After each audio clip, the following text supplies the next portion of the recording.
Michael Review: The King of Pop receives a poor man's biopic. Michael tells the true story of Michael Jackson, chronicling his life from childhood as a member of the Jackson 5 in the late 1960s to achieving solo superstardom as the King of Pop in the 80s. Michael may be the king while singing and dancing, but backstage, his abusive and controlling father Joe Jackson attempts to keep his son under his thumb and within the family business. Writing a review about musician biopics is starting to become as cliché as these movies themselves. It's the same old tired thing every time, whether I'm watching these movies or writing about them.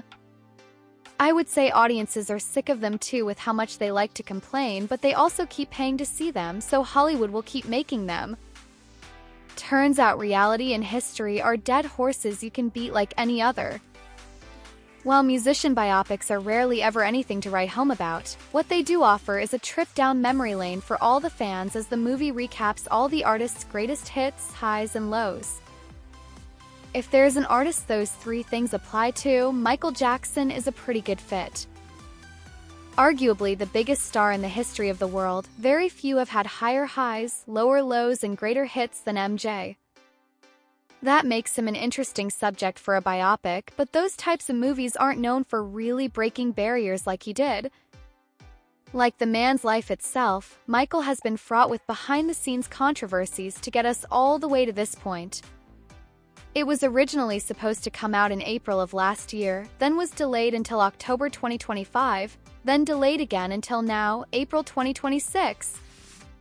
One of the reasons for the delays, which included $10 to $15 million spent on reshoots, was because the third act of the film delved into certain details of Michael Jackson's sexual assault allegations, which they legally could not depict on film.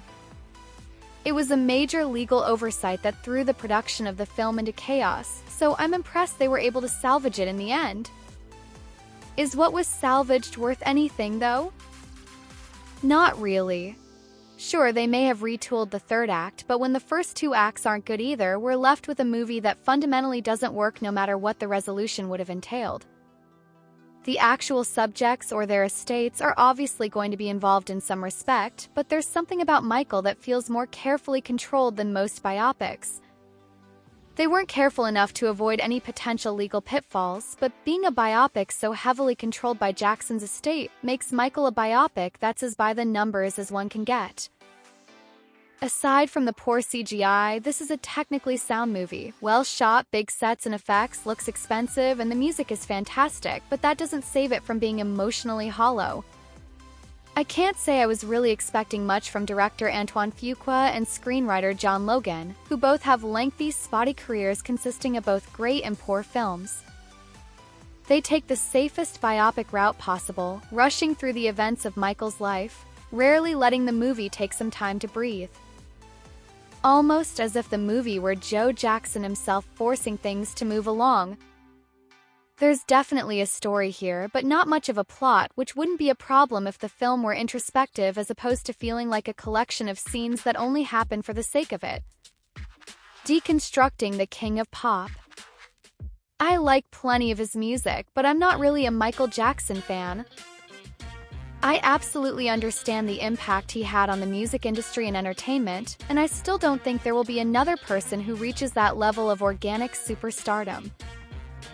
I did know about his abusive childhood, which is covered extensively here, and his litany of scandals, but that's about the extent of my knowledge. I'm more about letting the art speak for itself, and Michael isn't saying a whole lot. During my boredom while watching Michael, it made me start pondering a few things. Michael's what the critics are saying about the Michael Jackson biopic. The critics are weighing in on big-budget Michael Jackson biopic Michael, which releases globally this weekend. Directed by Antoine Fuqua and written by John Logan, the movie covers the Jackson 5 period in the early 60s through to the iconic singer's early solo career. The King of Pop is played by his nephew Jafar Jackson in his film debut, with support from Nia Long, Laura Harrier, Miles Teller, Coleman Domingo, and more.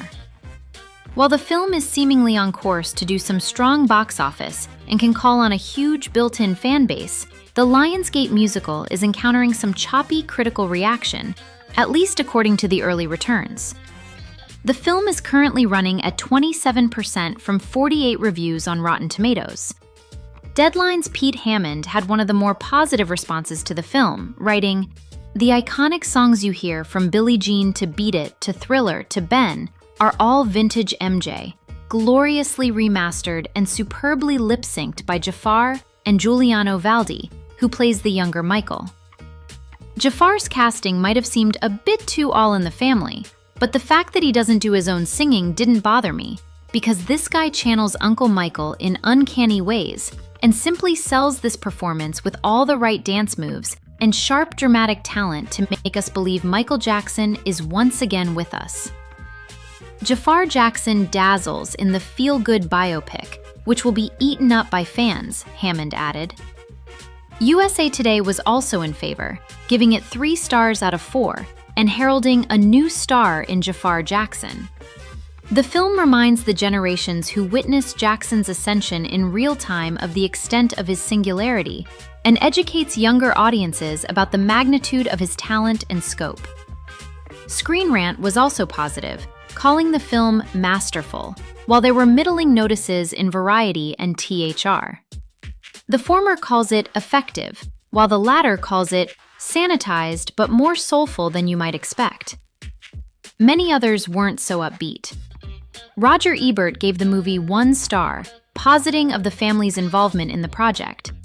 In every cloying moment, you can notice their fingerprints all over this plastic jukebox picture. Michael has already caused many to question what's missing: Janet Jackson, who indeed doesn't exist in this universe, and any reference to the singer's legal troubles, though that bankrupted moral and narratively cowardly positioning by Fuqua certainly doesn't help either. But the absence of those elements isn't what breaks this insipid biopic. It's the lack of any complex interest in Michael himself. The BBC was also damning about the film, giving it 1 star and describing it as a bland and barely competent daytime TV movie. IGN calls the film really, really bad. It's astonishing to note just how short the movie falls of the genre's already low expectations. In fact, it does the one thing no production should be able to. It makes Michael Jackson, the king of pop and one of the most controversial, electric, groundbreaking figures of the 20th century, utterly boring. IndieWire calls the film glossy, sanitized, and surprisingly dull, while Empire gives the film 2 stars out of 5. Across this 2-hour-plus runtime, there was apparently no room to mention Jackson's controversies. Instead, it's a deeply generic music biopic, the kind that would make even Dewey Cox raise his eyebrows. Michael review: The King of Pop receives a poor man's biopic. Michael tells the true story of Michael Jackson, chronicling his life from childhood as a member of the Jackson 5 in the late 1960s to achieving solo superstardom as the King of Pop in the 80s.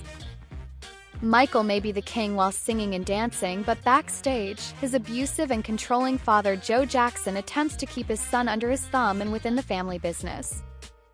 Writing a review about musician biopics is starting to become as cliché as these movies themselves. It's the same old tired thing every time, whether I'm watching these movies or writing about them. I would say audiences are sick of them too, with how much they like to complain, but they also keep paying to see them, so Hollywood will keep making them. Turns out reality and history are dead horses you can beat like any other. While musician biopics are rarely ever anything to write home about, what they do offer is a trip down memory lane for all the fans as the movie recaps all the artist's greatest hits, highs, and lows. If there's an artist those 3 things apply to, Michael Jackson is a pretty good fit. Arguably the biggest star in the history of the world, very few have had higher highs, lower lows, and greater hits than MJ.